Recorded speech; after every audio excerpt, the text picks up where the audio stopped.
స్వచ్ఛత అంటే నందిని. నందిని పాలు మరియు పెరుగు. నమస్తే రమగారు. నమస్తే జయ. ఏదన్నా పురాతన కథ అంటే ట్విస్టులు, మంత్రాలు, మాయలు అలాంటివి ఏమైనా ఉన్నాయి రమగారు? మంత్రాలు మాయలు లేవు కానీ పాములు ఉన్నాయి. ఓ, నీకు ఓకేనా? ఓకే ఓకే, వినటానికి చాలా ఓకే. అసలు భయం అంటూ ఏదన్నా ఉందంటే అదే పామే. ఎందుకు భయం రమగారు? అలాగే ఒకసారి చెప్పానా, పుట్ట చుట్టూ తిరగాలన్నా ఒకలాంటి భయం రమగారు. ఆ భయం పోవట్ల మరి. ఉంటాయి అట్లా ఫోబియాలు. మామూలు ఫోబియా కాదు అది. ఫోబియా ఇది ఎప్పుడో చదివాను జయ కదా. ఫోబియాలు ఉన్న వాళ్ళు, పాము భయపడే వాళ్ళు కొంతమంది ఉంటారు, చాలా మంది ఉంటారు. కొంతమంది అనుకోండి, చాలా మంది ఉంటాం. మేము పల్లెటూరు వాళ్ళం కాబట్టి పామును తలుచుకుంటే భయం, చూస్తే భయం, వింటే భయం. అది అలా వెళ్తుంటే మన డిస్కవరీ ఛానల్లో చూస్తే భయాలు, భరించలేనితనాలు అవి లేవు మాకు. ఎందుకంటే వర్షాలు వచ్చినప్పుడే మా ఇంటి ఎదురుగుండా చెరువు కదా, బాగా వాన వస్తే చెరువు పైదాకా వచ్చి మెట్ల మీద బాకుతుండేవి పాములు.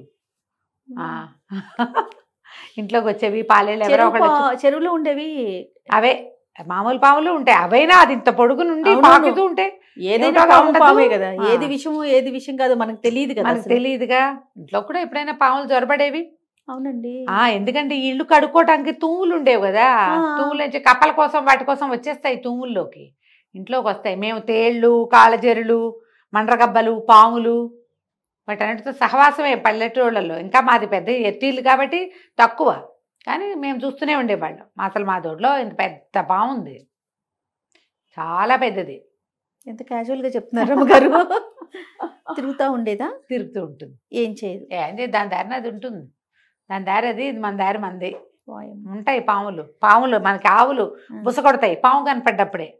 అవి అది గట్టిగా ఒక రంగేస్తాయి, ఎడ్లు రంకేస్తాయి పాము కనిపించినప్పుడు. బెదురుకన్నమాట. ఆవుల్ని ఏమైనా చేస్తాయండి ఇవి? అప్పుడప్పుడు గొడ్లని వాటిని కాటేస్తాయి జయ. చాలా తక్కువ కదా, కానీ కాటేస్తాయి. ఆవు దోడిని కాటేసింది, గేదె దోడిని కాటేసింది, గేదెని కాటందుకుంది పాము. ఆ దారిలో అవి పడుకున్నప్పుడు, లేచినప్పుడు వాటికి తగిలితేనో ఉంటాయి.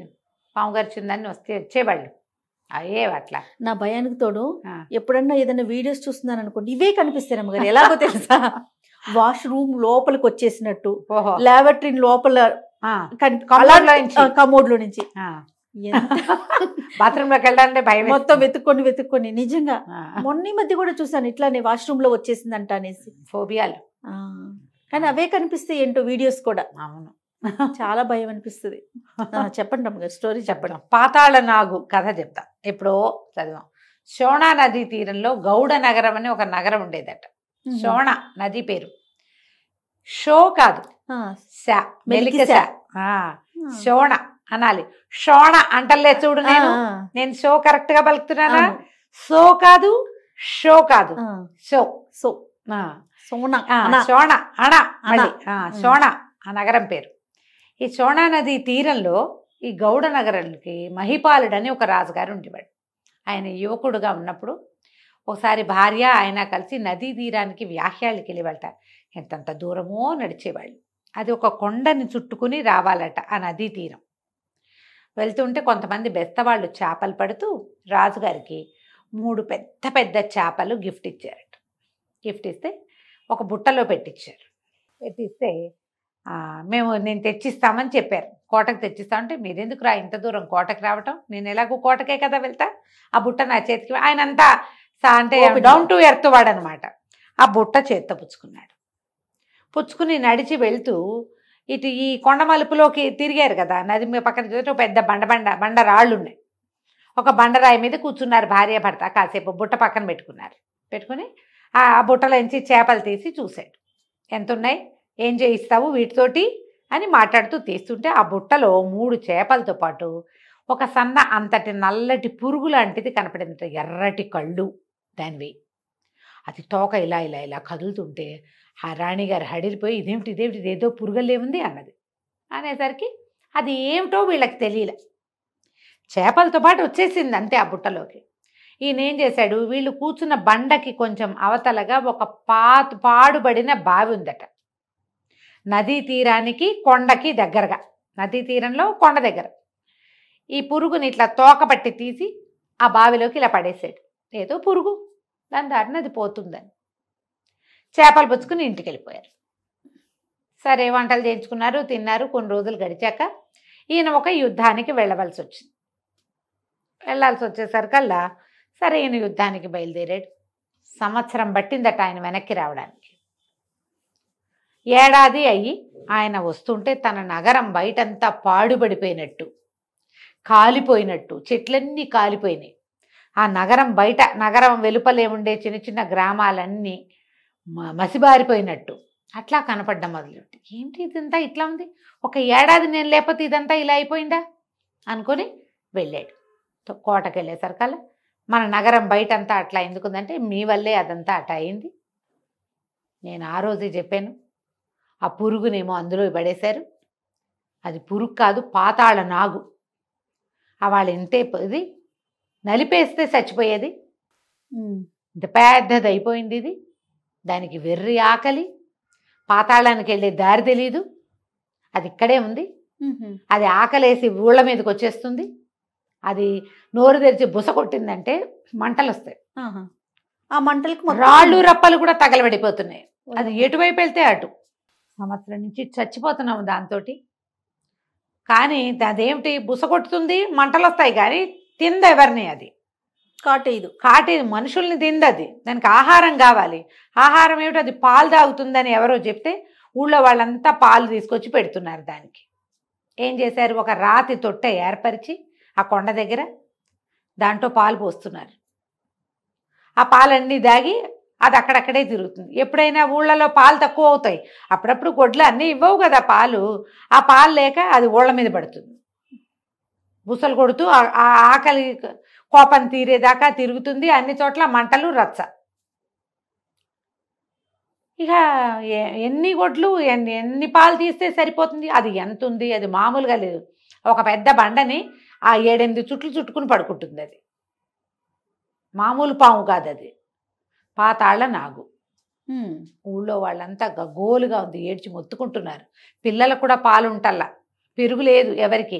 ఎందుకంటే ఎన్ని పాలు ఆ రాతి తొట్టెలోకే చాలవు. తాక్కపోయింటే అది మంటలు వేద చల్లుతుంది. నానా గోలాగా ఉంది అన్నది. అనేసరికి ఈయన ఆ పామును చూడబోయాడు. చూసిరావాలి, మరి అదేమిటో తెలియాలి కదా. అక్కడికి వెళ్ళేసరికల్లా లేదక్కడ. చూస్తే అది ఉన్న మేరంతా మంటలు, అన్ని చోట్ల కాలిపోయినవి, మశానం అంతా పిచ్చి పిచ్చిగా ఉంది. అక్కడి నుంచి అది పాలు తాగేది పెద్ద తొట్టె. అదేదో రాతి తొట్టె అంటే ఏదో ఇంతది కాదు, బకెట్ల కొద్దీ పాలు పడతాయి అందులో. అప్పుడు కానీ సరిపోవు దానికి. ఈయన చూస్తున్నాడు. చూస్తుంటే అది అక్కడ లేదు. ఎక్కడ ఉంటుందంటే ఈ పాలు తాగేశాక అది ఏం చేస్తుందట, నది మధ్యలోకి వెళ్ళి ఆ మధ్యలో కొన్ని బండలు ఇట్లా మధ్యలో పొడుచుకొచ్చినట్టున్నాయి. బండ చుట్టూతో చుట్టుకుని అటు పడుకుంటుంది. చూస్తే ఆ బండ ఎంత బండ, ఒక 8-9 మంది చేతులు పుచ్చుకుంటే ఒక రౌండ్ అవుతుంది. అది దానికి 3 చుట్లు చుట్టుకుని ఉంది. ఇది అబ్బాబ్బాబ్బా భయమేసింది. ఏం చేయాలో తెలియలే. చంపేద్దాం దీన్ని అనుకున్నాడు. సరే ఇట్లా కాదు, ఇప్పుడు ఎన్ని పాలు పోస్తాము, ఎన్నాళ్ళని పోస్తాము, ఎంతవరకు ఈ ఊళ్ళో వాళ్ళకి పసిపిల్లలకు కూడా పాలు లేని పరిస్థితి వస్తే కోటలో వాళ్ళందరూ ఏమైపోవాలి. పాలు లేకపోవడంతో పెరుగు లేదు, నెయ్యి లేదు, మిగలేదు, వెనలేదు. ఎంత కరువు, ఎన్ని గొడ్లని పెంచితే దీనికి పోస్తావు. అంతే. పైగా ఇది ఏడాది వయసే దీనికి. ఏడాదే కదా అయ్యింది. ఇంకా ముందు అప్పుడు ఎట్లా, ఏడాదికి ఇంత. ఇంకా ముందుకి ఏం చెయ్యాలి. దానికి పాతాళానికి వెళ్ళే దారేమో తెలీదు. అది ఇక్కడే పడుంది. ఆ బెస్తవాళ్ళు దాన్ని ఎక్కడి నుంచి తెచ్చారో వాళ్ళకి తెలీదు. సరే నేనేం చేశాడు, ఇంటికి వెళ్ళి ఆయన పెద్ద మహాఖడ్గం అంట, ఆ ఖడ్గాన్ని పట్టుకొచ్చేసరికల్లా సరే ఏం చేశాడు, మళ్ళీ వచ్చాడు. ఖడ్గం పట్టుకొని వస్తే తొట్టె నిండా పాలున్నాయి. అది పాలల్లో సగానికి పైగా దిగిపోయి పాలన్నీ పీలుస్తుంది. ఈయన ఏం చేశాడు, పరిగెత్తుకుంటూ వెళ్ళి అది ఎట్టాగో తన వైపు చూడటల్లా. అది తన వైపు చూసిందంటే నోరు తెరిస్తే మంట వస్తుంది అందులోంచి డ్రాగన్ లాగా. ఏ భాగం అయితే తొట్టెలోకి వెళ్ళిందో ఆ తొట్టె ఆనుకుని ఉంది కదా, అక్కడ కత్తి పెట్టి పెద్దగా బలంగా కొట్టాడు. మొక్క తెగిపోయింది పాము. ఈ తోక కింద పడిపోయింది. ఈ పాలు తాగుతున్న భాగం కూడా తల్లడిల్లిపోయి అది కూడా బయటకు వచ్చేసి అయిపోయింది అనుకున్నాడు ఈయన. ఈయన చూస్తూ ఉండగానే 2 ముక్కలు అటు ఇటు కదిలి చటుక్కున అతుక్కున్నాయి. పాము వెంటనే ఇంత ఎత్తున లేచి మంటలు రువ్వటం మొదలుపెట్టింది ఈయన మీదకి, మహిపాలుడి మీదకి. పరిగెత్తాడు. అప్పటిదాకా ఉన్న మంటలు వేరు, ఇప్పుడు వచ్చిన మంట ఇంకా పెద్దది. కోపం వచ్చేసింది దానికి. ఏం చేయాలో తెలియలా. చావు లేదు పాతాళ నాగుకి, దాన్ని చంపేసినా చావదది. ఏం చేస్తారు? ఇంకా ఊళ్ళో వాళ్ళని వీళ్ళని అందరినీ సలహాలు అడిగాడు. దీన్ని ఏం చెయ్యాలి, ఏం చెయ్యాలి. తప్పించుకున్నాడు. అప్పుడు పితే పారిపోయాడు. వచ్చేసాడు. కానీ ఆయనకి కళ్ళు తెరిచినా మూసినా నిద్రలో కూడా మంటలు రువ్వుతున్న పామే కనపడుతోంది. శక్తివంతుణ్ణి, నేను అంత పెద్ద యుద్ధం చేసిన వాడిని నేనేటా ఉంటే ఇంకోటి మామూలు వాడు ఎవడైనా ఈ మంటలు రువ్వుతున్న పామును చూస్తే గుండె పగిలి చావడు. ప్రజలకు రక్షణ ఏది, వాళ్ళకి ఆహారం ఏది? ఈ పామును పోషించడమే సరిపోతే ఈ రాజ్యం ఎట్లా పోషణ అవుతుంది? బాగా ఆలోచించాడు. ఊళ్ళో ఒక పెద్ద మనిషి ఎవరో ఒక ఆయన మంచి ఐడియాలు ఇస్తాడని ఆయన దగ్గరికి వెళ్ళాడు. వెళ్తే ఈయన బాగా ఆలోచించి ఆయన ఏమన్నాడంటే, ఓ పని చేద్దాం, నువ్వు పాలు తాగుతూ ఉండగా దాన్ని కొట్టావు, అది 2 ముక్కలు అయింది, అతుక్కుంది. నువ్వు ఒక పని చెయ్యి, నీళ్లలో ఉండగా కొట్టి చూడు దాన్ని, నీ వల్ల అయితే. నీళ్లలో ఉండటం ఎట్లా? మంచి పూటు మీద ఉంది నది, పైనుంచి బాగా వర్షాకాలం బాగా నీరు వచ్చేస్తున్నప్పుడు గోదావరి అవి ఎట్లా ఉంటాయి? అవునవును, ఎంత ఎంత ఉధృతంగా ప్రవహిస్తూ ఉంటాయి. ఈ ఉధృతమైన నదిలో నిలబడ్డమే కష్టం, ఈ పామును కొట్టడం ఎట్టా? పైగా అదేమో ఇంత పెద్దది, ఇంత లావుది, అంటే మంటలు వస్తాయి దాని నోట్లో నుంచి. నదిలో తప్పించుకునే దారి ఏది అసలు? ఇప్పుడు ఇక్కడన్నా అయితే కొంచెం లోపలికి కాస్త బయట ఉంది, అక్కడేమో చుట్లు అయ్యే. అది ఏం చేస్తాం? అయినా కూడా మరి ఏదో ఒకటి చేయాల్సింది, ఏదైతే అదవుతుంది. భార్యకి రాజు అప్పచెప్పేసాడు. వచ్చానా సాయంత్రం బతికొచ్చినట్టు లేకపోతే పోయినట్టు చూద్దాం అనుకున్నాడు. పాముకి పాలు పోసారు, తొట్టె నింపుతున్నారుగా. తొట్టెలు నింపే వాళ్ళని అదేమందు మాట్లాడకుండా కూర్చుంటుంది దాని దారిని, అది లోపల. వీళ్ళు పాలన్నీ నింపాక అది లేచి వస్తుంది బయటికి. ఆ మాత్రం అర్థం అవుతున్నాయి దానికి. తొట్టె నింపి పెట్టారు పొద్దునే, పాము వచ్చి పాలు తాగింది.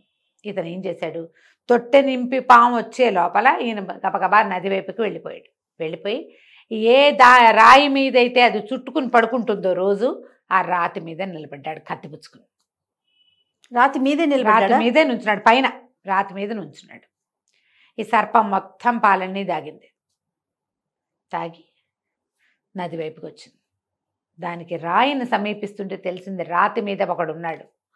వాడు మన్ని కొట్టిన వాడే, కానీ అది రోజువారడిలాగా చెయ్యాల. రాజుకు ఒక్క క్షణం అయ్యాక అర్థమైంది, పాము అమిత వేగంతో తిరిగేస్తోంది నీళ్లలో, గిర గిర గిర గిర తిరిగేస్తోంది.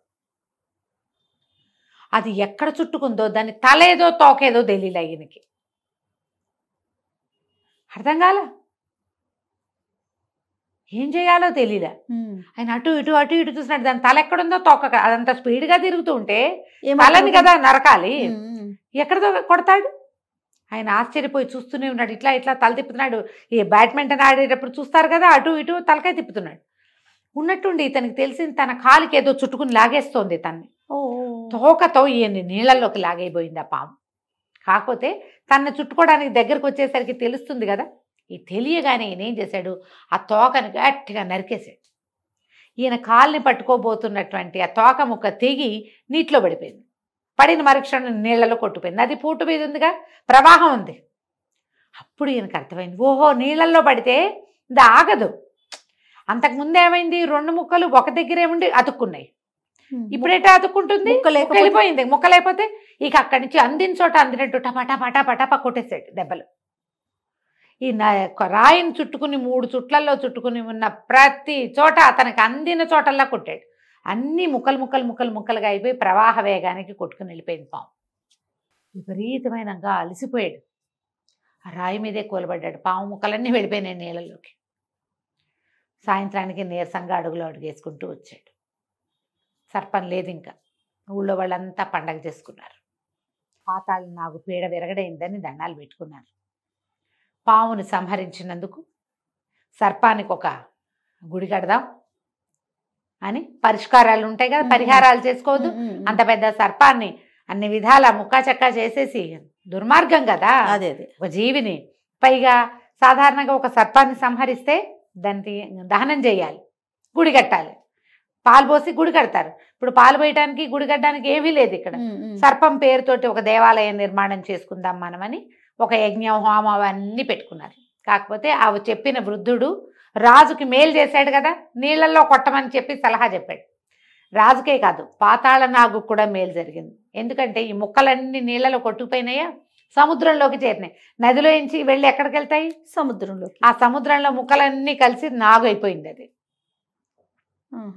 ఆ పాతాళ నాగులు కొన్ని సముద్రంలోకి వచ్చి కొత్తగా వచ్చిన నాగును చూసి ఓహో వీడు మనవాడేనని పాతాళానికి తీసుకుపోయినాయట. సముద్రంలో నుంచి పాతాళంలోకి తన అసలు సొంత జీవితంలోకి ఆ సర్పం వెళ్ళిపోయింది. ఎలాగో పొరపాటున ఇలాగా సముద్రంలో నుంచి బయటకు వచ్చి వీళ్ళకి దొరికిందనమాట. అది పిల్లగా ఉన్నప్పుడు. వాటికి మరణం లేదట. ఆ వెళ్ళిపోయిన పాము చచ్చిపోయింది అనుకుని వీళ్ళకేం పాపం లేదు, కానీ వీళ్ళు అన్ని హోమాలు యజ్ఞాలు చేసుకుని పూజ చేసుకుని గుళ్ళో అవి కట్టుకుని పాము పేరుతోటి రోజు పాలు పోయటం అవి అలవాటు చేసుకున్నారు. వీళ్ళ అదృష్టం ఏంటంటే అది మంటలు వస్తాయి కానీ దాన్ని నోటించి అది తింటల్లా ఎవరిని తినకపోవడంతో ప్రజలు బతికారు. ఆ ప్రాంతం అంతా మెల్లిగా అన్ని బాగు చేసుకున్నారు. కథకంచికి మనం ఇంటికి. బాగుంది రమ్మ గారు, అంత భయంగా లేదు. నమస్తే అండి. నమస్తే.